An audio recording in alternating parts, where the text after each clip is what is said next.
There's a old proverb that says that A knifeless man is a lifeless man.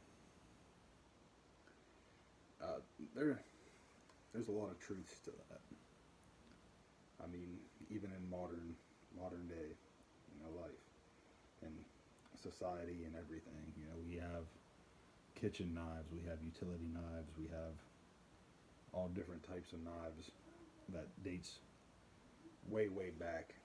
to that ancient proverb where You needed a knife for everyday survival. I mean, period. Just that's part of life. You needed a knife. whether it was for hunting, trapping,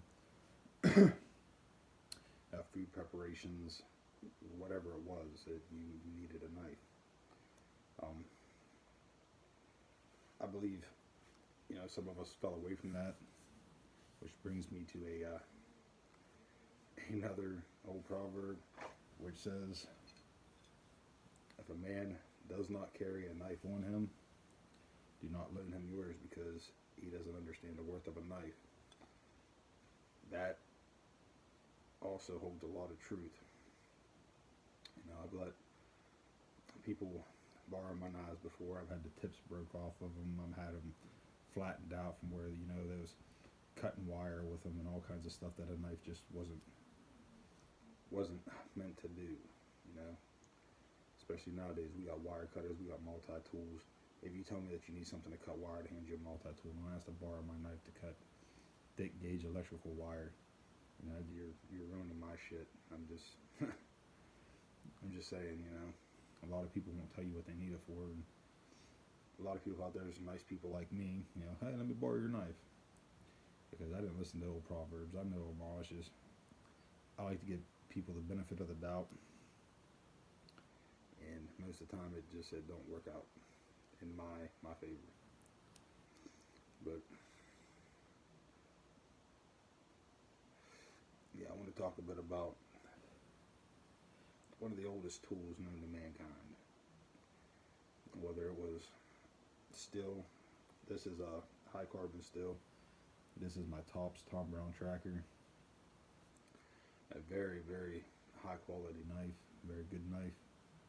I would never lend this to anybody to use. I mean, for anything. But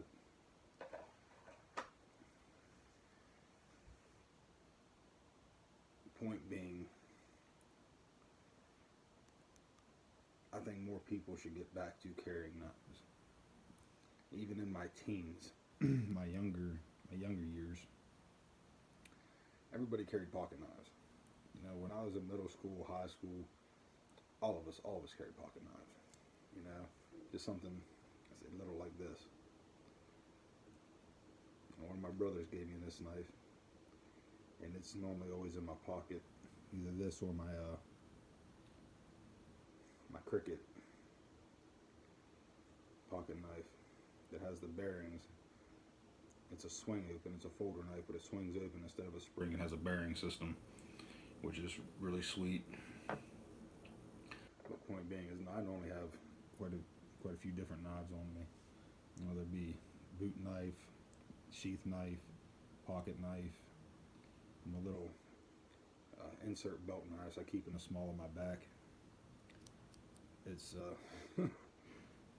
That's just me. I'm not saying everybody should do that, but knives are an important role in everyday life. life, even in this modern world that we live in. You know, that's why they make these knives now with the seatbelt cutters, and it could be life or death. A lot of people don't carry them because they Don't understand the worth of a good knife. um, I do YouTube videos on Some knives, most of them are sheath knives, belt knives, Bowie knives, hunting knives. I don't do very many on Pocket knives, because to me that's just common sense. A pocket knife's a pocket knife. You got Remington, you got Winchester, you got a CRKT. Let's see who's Swiss Army. There's a classic. I got probably 4 or 5 Swiss Army knives laying around. The actual, I got the old Swiss Army, and I got the Victorinox, which are a bit expensive, but they are high quality knives. You know, they handed them out in Boy Scouts. Um, Great knives to have around all the time.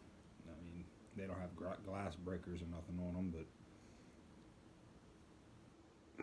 I'm a big guy.